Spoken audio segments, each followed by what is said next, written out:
আমি কেন দায়িত্ব পালন করতে পারিনি তা তুমি ভালো করেই জানো। তুমিই আমাকে কোর্স করতে বন্ধ দাওনি, তুমিই আমাকে বিদেশ যেতে বাধ্য করেছো। হ্যাঁ, আমি করেছি। আমি তোমার স্বপ্ন পূরণের জন্য সাহায্য করেছি।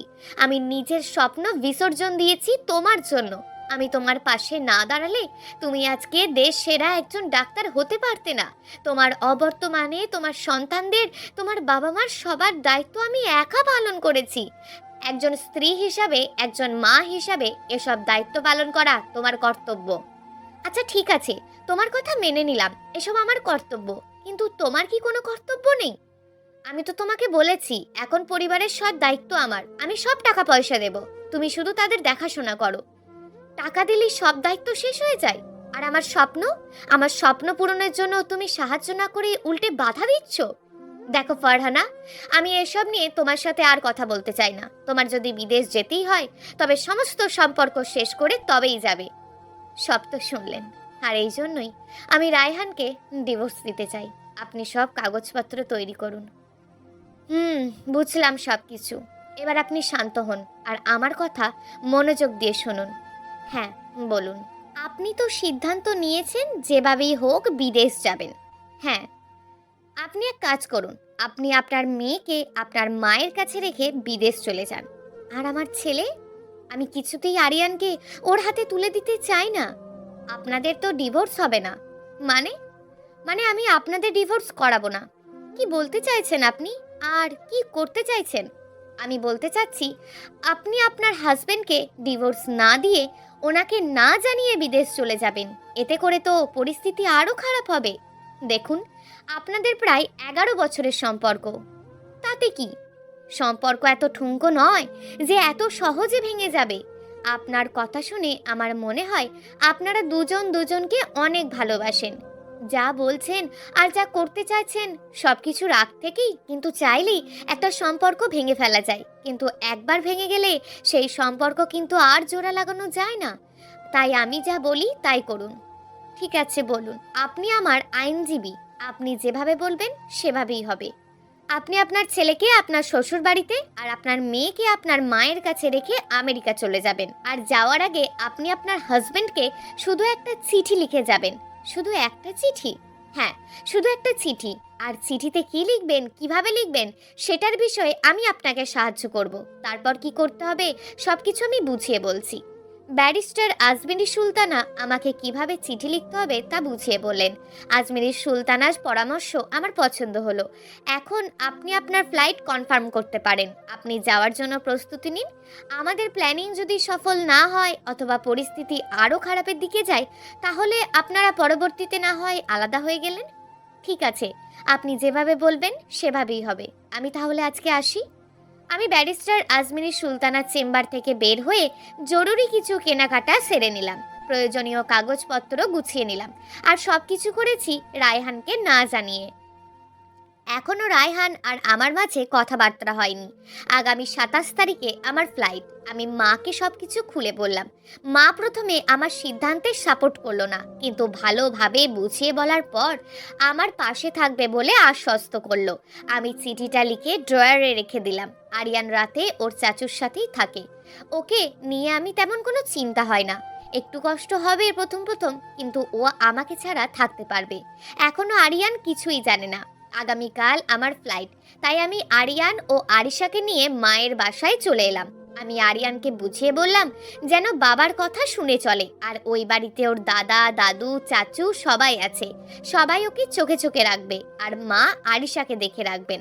আজকে আমার ফ্লাইট, নির্দিষ্ট সময়ে ফ্লাইট হলো। আর আমি দীর্ঘ পথ অতিক্রম করে আমেরিকা এসে পৌঁছালাম। আমি রায়হানকে কল দিলাম। হ্যালো রায়হান। হ্যাঁ, কে বলছেন আপনি? আমার গলা চিনতে পারছো না? খুব চেনা লাগছে, কিন্তু কিন্তু নাম্বারটা আমেরিকার, তাই তো? হ্যাঁ, আমি আমেরিকায় আছি। মানে মানে আমি আজকেই আমেরিকাতে পৌঁছেছি। আমি এমডি করতে আমেরিকায় আসব, তোমাকে বলেছিলাম তো। আর আমার ছেলে মেয়েরা কোথায়? সব কিছু বলছি একে একে। তোমার সাথে আমার আর কোনো কথা নেই। তুমি বলো আমার ছেলে মেয়ে কোথায়? আরিয়ান ও আরিশা আমাদের বাসায় আছে।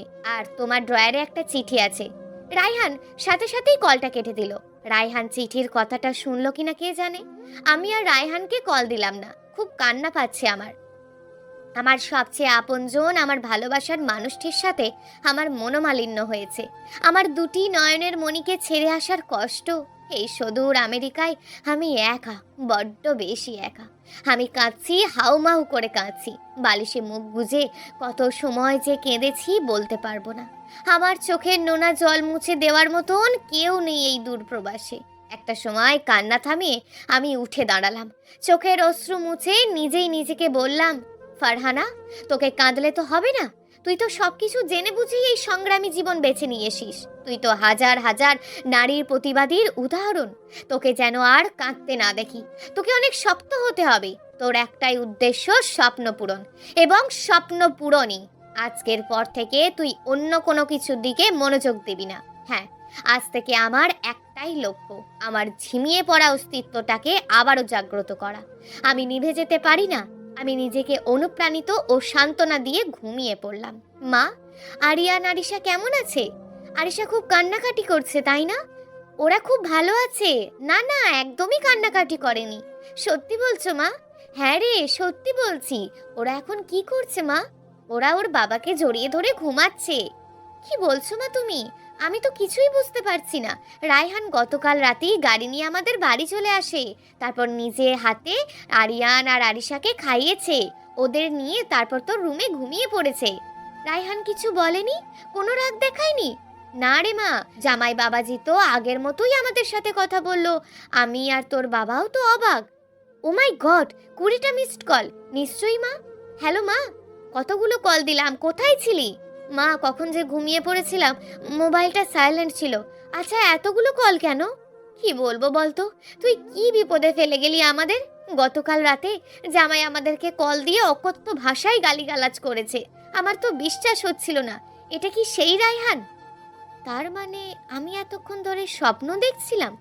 রায়হান কি তবে চিঠিটা পড়েনি? নাকি চিঠিটার কথা ও শুনতেই পায়নি? এর আগেই লাইন কেটে দিয়েছিল? নাকি চিঠিটা পড়ে ওর কোনো পরিবর্তন হয়নি? তাহলে তো... কি বলছিস ফিস ফিস করে? কিছু না মা, তুমি ধৈর্য ধরো, দেখো কি হয়। আজকে ওরা আসবে আরিয়ান আর আরিশাকে নিতে। আমার তো খুব ভয় করছে, ওরা বাসায় এসে যদি আরো ঝামেলা করে। তুমি চিন্তা করো না, আমি ব্যারিস্টার আজমিনী সুলতানাকে সবকিছু জানাচ্ছি। তাই কর, আমি রাখলাম মা। মায়ের কাছ থেকে বিদায় নিয়ে ফারহানা সরাসরি ব্যারিস্টার আজমিনী সুলতানাকে কল দেয়। হ্যালো, সুলতানা আপা। হ্যাঁ, কেমন আছেন ফারহানা? আপা, ভালো না। রায়হান মাকে কল দিয়ে অকথ্য ভাষায় গালিগালাজ করেছে। এত বড় একটা ঘটনা ঘটে গেছে। রায়হান সাহেবের রাগ করাটা তো স্বাভাবিক, তাই না? কিন্তু আপনি তো বলেছিলেন চিঠিটা পড়লে রায়হান সবকিছু ভালোভাবে নেবে। আপনাদের মাঝে যদি সত্যিকার ভালোবাসা থাকে, আর ডক্টর রায়হান যদি সত্যি একজন সুপুরুষ হয়ে থাকেন, তাহলে তো পজিটিভ হওয়ারই কথা। হয়তো ডক্টর রায়হান চিঠিটা পড়েইনি। তাহলে আমাদের অপেক্ষা করতে হবে। আর রায়হান আজকে আরিয়ান ও আরিশাকে নিয়ে যেতে আমাদের বাসায় যাবে। সেটা আমি দেখছি কি করা যায়। আমি আপনাদের বাসায় যাব। আমি সরাসরি কথা বলবো ডক্টর রায়হানের সাথে। তবে আমি অ্যাডভোকেট সেই পরিচয়টা দেব না। ঠিক আছে আপা, আপনি আমার এখন ভরসা। অনেক ধন্যবাদ আপনাকে। বাবা রায়হান। হ্যাঁ মা, বলো। গতকাল রাতে কার সাথে এমন অভদ্র ভাষায় কথা বলছিলি? ফারহানার মায়ের সাথে। ফারহানা আমেরিকা চলে গেছে। কি?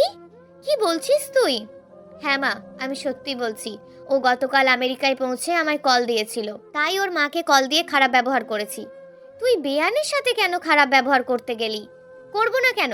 ওনারাই তো সব জেনে বুঝে ফারহানাকে সাপোর্ট করেছে, নয়তো ফারহানা এভাবে চলে যাওয়ার সাহস পায়। কিন্তু ফারহানা তোকে আগে বলেনি? হঠাৎ করে কেন চলে যাবে? ফারহানা তো এমন মেয়ে ছিল না। নিশ্চয়ই তোর সাথে কোনো ঝামেলা হয়েছে। আমাকে বলেছিল ও আমেরিকায় স্কলারশিপ পেয়েছে, আমি ওকে যেতে নিষেধ করি।